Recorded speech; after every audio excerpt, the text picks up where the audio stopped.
आज हम लोग वर्किंग ऑफ इंस्टीट्यूशन जो चैप्टर 5 के अंतर्गत आता है, इसमें चर्चा करेंगे एग्जीक्यूटिव बॉडी पर।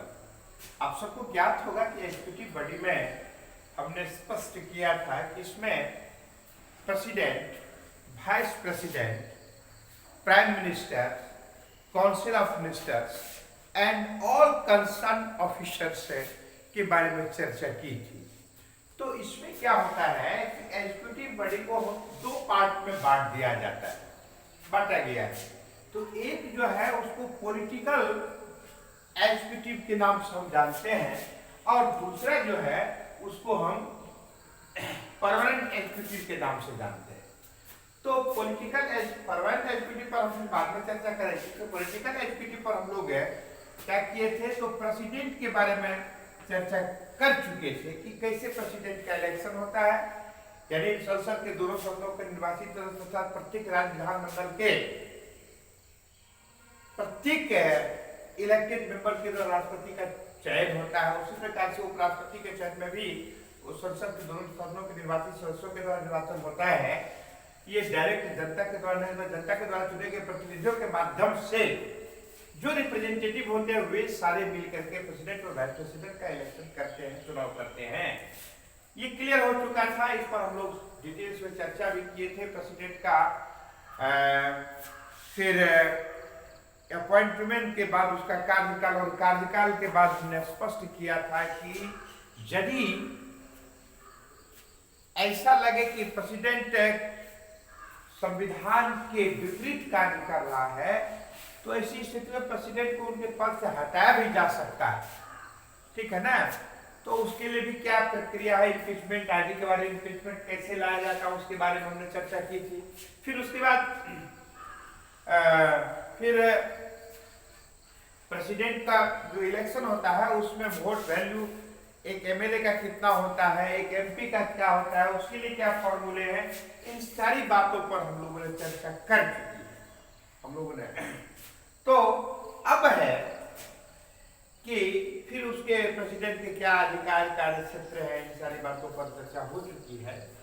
उसके बाद और वाइस प्रेसिडेंट, प्राइम मिनिस्टर जो सबसे महत्वपूर्ण पद, जो real most powerful of our country is known as honourable prime minister.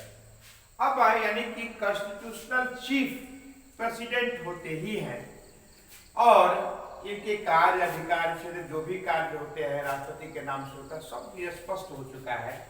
किंतु वास्तव में प्रधानमंत्री ही फंक्शनिंग में वास्तविक में मोस्ट पावरफुल लीडर के रूप में जाने जाते हैं इस देश के लिए, अपने देश के लिए। तो प्रश्न उठता है कि प्रधानमंत्री का चुनाव कैसे होता है। याद रखेंगे, प्रधानमंत्री का भी चुनाव हम लोग डायरेक्ट नहीं करते हैं, अपितु प्रत्येक, भारत एक बहुत विशाल देश है। भारत का ये जो भूभाग है वो सुविधा के दृष्टिकोण से 545 कंस्टिट्यूएंसीज में बांटा गया, और प्रत्येक कंस्टिट्यूएंसी से 543 उसमें से कंस्टिट्यूएंसी पर क्या होता है, तो इलेक्शन होता है, जो उस क्षेत्र विशेष के कंस्टिट्यूएंसी के अंतर्गत रहने वाले प्रत्येक नागरिक जो कम से कम 18 वर्ष की अवस्था प्राप्त कर लिए हैं और वोटर लिस्ट में उनका नाम है, ऐसे नागरिक, तमाम नागरिक, स्त्री पुरुष वृद्ध सब मिलकर के, यंग सब मिलकर के अपने अपने क्षेत्र से रिप्रेजेंटेटिव का चुनाव करते हैं, और रिप्रेजेंटेटिव्स विभिन्न पार्टियों से स्टैंड करते हैं। रिप्रेजेंटेटिव्स विभिन्न पार्टियों से स्टैंड करते हैं, जो कैंडिडेट के रूप में पहले होते हैं, और बाद में प्रत्येक क्षेत्र से प्रत्येक कंस्टिट्यूएंसी से एक एक रिप्रेजेंटेटिव का चुनाव होता है जो अपने क्षेत्र विशेष के लिए वो अधिकृत होते हैं। तो वैसी स्थिति में ये सारे के सारे मिल करके प्रधानमंत्री के द्वारा प्रधानमंत्री का चुनाव करते हैं। तो इसमें देखा जाता है जो बहुमत, क्योंकि कई पार्टियों के माध्यम से विभिन्न कैंडिडेट आते हैं और अपने किस्मत को आजमाते हैं और उसमें से प्रत्येक क्षेत्र से एक एक कैंडिडेट का चुनाव होता है आम जनता के द्वारा। अब जो विभिन्न पार्टियों के माध्यम से जो कैंडिडेट स्टैंड करते हैं, तो विभिन्न पार्टियों को किन किन पार्टी को किस किस प्रकार का सीट, कितने सीट्स मिलते हैं, यह बहुत महत्वपूर्ण रहता है। अब उसमें जिन पार्टी को सबसे ज्यादा सीट्स मिलता है, सबसे ज्यादा रिप्रेजेंटेटिव्स होते हैं, तो ऐसे पार्टी को प्रधानमंत्री, ऐसे पार्टी के नेता को, प्रमुख को, लीडर को प्रेसिडेंट प्रधानमंत्री पद के लिए अपॉइंट करते हैं, पद एवं गोपनीयता की शपथ दिलाते हैं। याद रखेंगे ये प्राइम मिनिस्टर का अपॉइंटमेंट ऑनरेबल प्रेसिडेंट के द्वारा होता है। प्रेसिडेंट ऐसा नहीं है कि जिनको चाहेंगे उनको राष्ट्रपति प्रधानमंत्री पद के लिए नियुक्त करेंगे, ऐसा नहीं है। अपितु जो बहुमत दल के नेता होते हैं, वैसे ही व्यक्ति को प्रधानमंत्री के रूप में अपॉइंट करते हैं ऑनरेबल प्रेसिडेंट ऑफ इंडिया। अब है कि आजकल इतना कंसस जनता हो चुकी है कि हर व्यक्ति अपने बुद्धि विवेक से अपने अपने क्षेत्र से कैंडिडेट का चुनाव करते हैं। यही कारण है कि पहले, आज से 50 वर्ष पहले, 60 वर्ष पहले, 40 वर्ष पहले जो चुनाव प्रक्रिया थी, उसमें क्या होता था कि किसी क्षेत्र विशेष के एक प्रमुख जो होते थे, प्रधान होते थे, वो पूरे गांव में एक बार इशारा कर देते थे कि भाई फला आदमी को वोट देना है, तो उसके जितने प्रभाव में लोग होते थे सब के सब उसी को वोट देते थे। यानी जिनको कहा जाता था उनके अपने बुद्धि विवेक से नहीं होता, इसीलिए उस समय एक तरफा वोटिंग होता था। किंतु आज ये बहुत खुशी की बात है, एक सफल लोकतांत्रिक शासन प्रणाली के लिए everyone has rights to choose their government and their representatives। प्रत्येक व्यक्ति को अधिकार है वो अपने अपने क्षेत्र से एक रिप्रेजेंटेटिव को चुने। वो कैसा रिप्रेजेंटेटिव को चुनेंगे? तो अपने बुद्धि विवेक से जो अच्छे रिप्रेजेंटेटिव होंगे, जो डेडिकेटेड रिप्रेजेंटेटिव के यानी कैंडिडेट के रूप में होंगे, जो पब्लिक के लिए कार्य करने वाले होंगे, ईमानदार छवि के लोग होंगे, लोकप्रिय होंगे, ऐसे कैंडिडेट का चुनाव करते हैं। ठीक है, तो मेजॉरिटी में जो होते हैं, वैसे मेजॉरिटी पार्टी के लीडर को राष्ट्रपति प्रधानमंत्री के रूप में अपॉइंट करते हैं।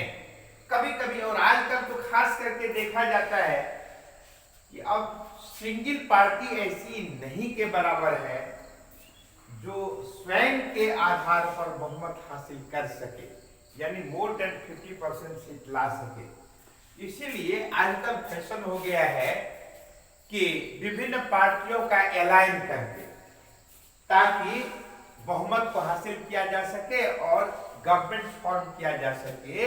तो इस स्थिति में ऐसे आज कल चुनाव, कल मतगणना हुई है, स्टेट असेंबली इलेक्शन आपके राज्य बिहार में, और आप लोगों ने देखा होगा कि किस कदर विभिन्न पार्टियों, एक तरफ महागठबंधन की सरकार, एक तरफ महागठबंधन के अंतर्गत राष्ट्रीय Janata Dal, Congress party, CPI, CPIML, ये तमाम पार्टियां एकजुट होकर के चुनाव लड़ने का कार्य की।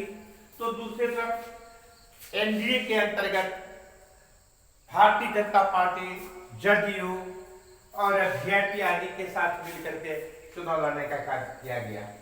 कल मतगणना थी और ऐसे उलटफेर हो रहा था। प्रारंभ में तो लग रहा था कि महागठबंधन की ही सरकार बन सकती है, लेकिन बाद के कालखंड में जब गणना का अंतिम चरण के करीब में जब पहुंचे तो सबको देखने को मिला कि वास्तव में एनडीए गठबंधन को स्पष्ट बहुमत मिला और देर रात तक इसकी गणना होते रही, किसी प्रकार का चूक न हो जाए, पूरी सावधानी बरती गई और जहां भी बहुत कम का मार्जिन था उसको भी फिर से काउंटिंग, ताकि कैंडिडेट को सेटिस्फाइड किया जा सके कि निष्पक्ष रूप से पूरी व्यवस्था बिल्कुल आईने के सामने में रखकर उसको काउंटिंग की गई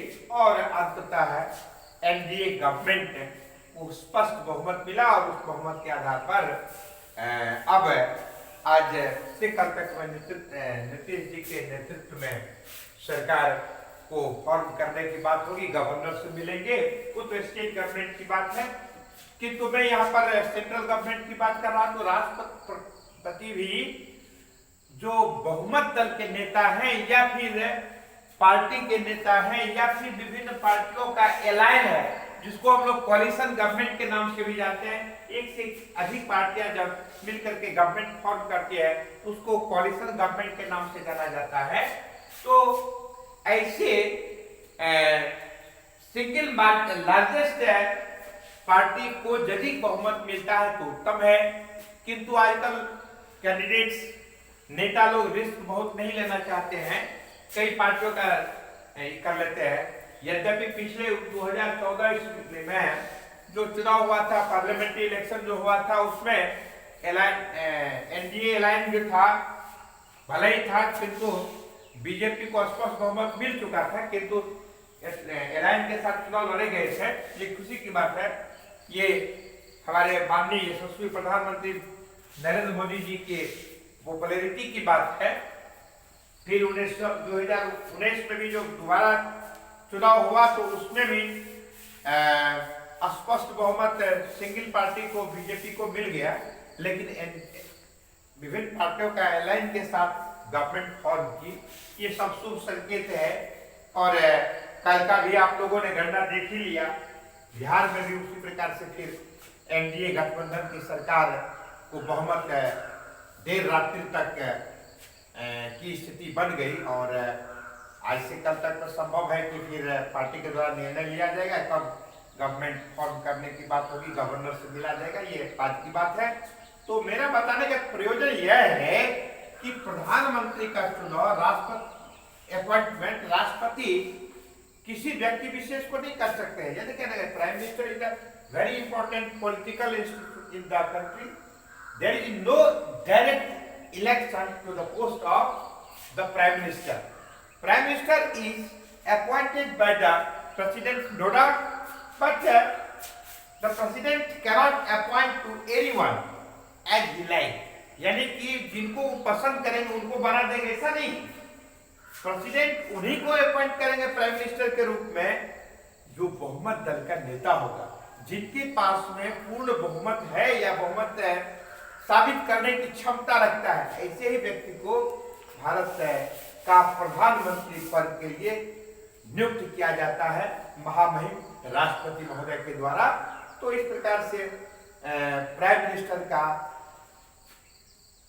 इलेक्शन यानी अपॉइंटमेंट व्यक्ति विशेष के द्वारा डायरेक्ट न होकर के जनता के द्वारा चुने गए प्रतिनिधियों के आधार पर बहुमत दल के नेता जो होते हैं उनको राष्ट्रपति के द्वारा अपॉइंट किया जाता है और राष्ट्रपति प्रधानमंत्री के परामर्श से राष्ट्रपति अन्य मंत्रियों को नियुक्त करते हैं।